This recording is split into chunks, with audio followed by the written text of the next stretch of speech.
Jonathan Lee Riches Investigates. I am covering the Moscow, Idaho Bryan Kohberger case. Dylan Mortensen, her father, Brent Mortensen. We've been speaking a lot about him on this channel.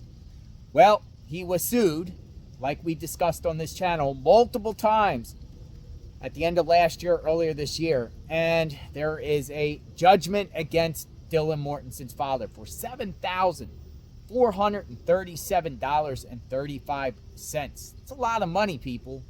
Check it out. So this is the Idaho Court Records website, iCourt portal. This is the case.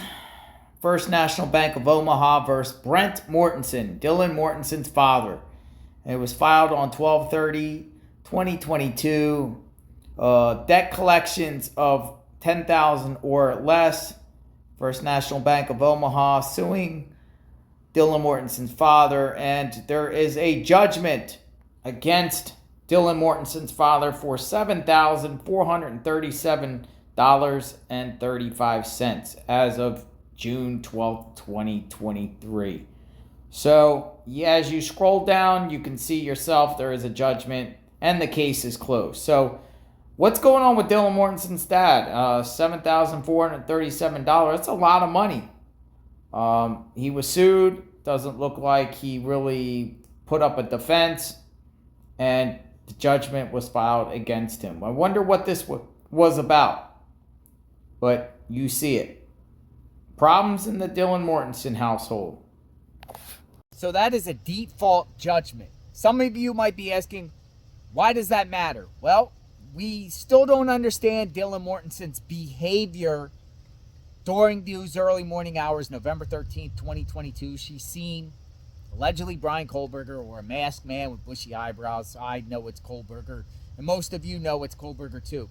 And then she went back into her room and didn't even call 911, and people want to know why. Why did she do this? Why? And on this channel, JLR Investigates, we spoken about the family dynamics of Dylan Mortensen and her dad. Her dad has an extensive history of DV. You know what DV stands for, against Dylan Mortensen's stepmom. Extended history. We were reading police reports on this channel, and he is heavily in debt. And it's a pattern, and it's interesting, right? Because we want to find out why Dylan did what she did. It's a mystery, and I personally think Dylan Mortensen was told to be quiet when she's seen all this bad stuff happen in her household, and go to your room, go to your room. I personally think that, and that's something she was used to seeing all her life. But her dad doesn't accept the responsibility and has judgments against him for unpaid debts. Just wanted to share that information. Could be relevant, could not be relevant, but we still don't know why Dylan Mortensen behaved the way she did. But I think her family makeup has a lot to do with it when it comes to this case, unless you disagree. And if you disagree, I want to know your thoughts.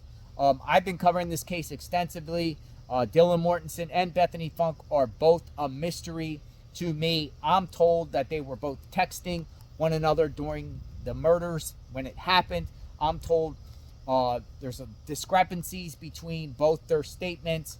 And I'm also curious about whatever exculpatory evidence Bethany Funk has, according to Bryan Kohberger's defense, which is interesting to me. Could be true, could not be true. Exculpatory meaning Bethany has something that she says contrary to Dylan that puts this whole thing in reasonable doubt. I still think Bryan Kohberger's the guy, but I want to see what this exculpatory evidence is, and so do you. A lot of you guys want to know about that too. But I'm covering the Moscow, Idaho Bryan Kohberger case. Subscribe to my channel, like, hit the notification button. I'm not a fan of Dylan Mortensen's dad based off the court records that I've read and, the history of him. Could that have played a part in Dylan Mortensen's behavior? Because if Dylan Mortensen would have maybe called the police right away, like most people would have done, it would have saved a lot of money, taxpayers' money, and Bryan Kohberger could have been caught quickly. And all that speculation, all that 6-7 weeks of craziness wouldn't have never happened. Bryan would have been caught right away. They would have set up roadblocks, and he would have been caught on his way back to Pullman. What do you think? Yes or no? Yay or nay? We'll talk soon. Stay tuned.